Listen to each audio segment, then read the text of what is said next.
हम बात करने वाले हैं एक ऐसे टॉपिक की जिसने पूरी दुनिया को हिलाकर रख दिया है, आर्टिफिशियल इंटेलिजेंस यानी कि एआई। टॉपिक को हम 4 सेक्शन में डिवाइड करेंगे। Section number first, history of AI. Section number 2, real first use of AI. Section number 3, profits of AI. Section number 4, disadvantage of AI. सबसे पहले जानते हैं कि एआई आया कब।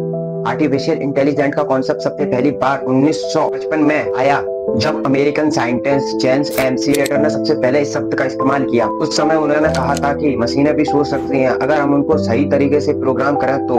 एआई का सबसे पहला बड़ा इस्तेमाल 1960 और 77 के दशक में हुआ था, जब कंप्यूटर गेम्स में इसे इस्तेमाल किया गया, जैसे कि चेस खेलने वाले प्रोग्राम। फिर 1977 और 80 के दशक में एआई में थोड़ी रुकावट आ गई, जिसे एआई विंटर कहा गया, क्योंकि प्रोग्राम बहुत स्लो थे और डाटा की कमी थी। फिर आया इंटरनेट का जमाना। 2010 के बाद एआई ने रफ्तार पकड़ ली, खासकर फेसबुक, अमेजोन, गूगल और टेस्ला जैसी कंपनियों के आने के बाद एआई ने रफ्तार पकड़ ली। अब आते हैं section number 2, real first use of AI. AI का पहला रियल यूज हुआ था मेडिकल और डिफेंस में। यूएसए की आर्मी ने एआई का यूज सैटेलाइट इमेज बनाने और प्लानिंग करने के लिए इस्तेमाल किया था।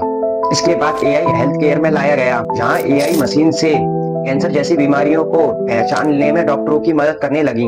बात करते हैं सेक्शन नंबर 3 की, प्रॉफिट्स ऑफ एआई। एआई बहुत सारे फायदे लेके आता है, जैसे कि तेज डिसीजन लेना, टाइम की बचत, रिसोर्सेज की बचत और एक्यूरेसी बढ़ाना। एग्जाम्पल के लिए हॉस्पिटलों में एआई इमेज से बीमारी पहचान सकता है।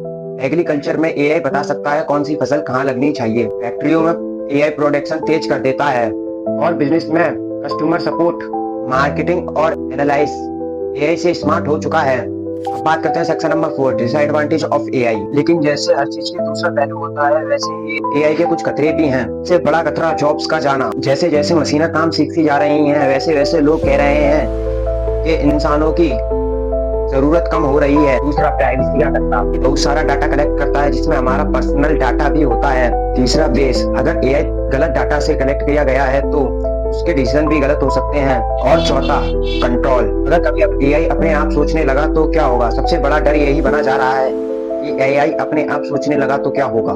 सवाल ये नहीं है कि एआई क्या कर सकता है, सवाल ये है कि एआई से हम क्या करा सकते हैं।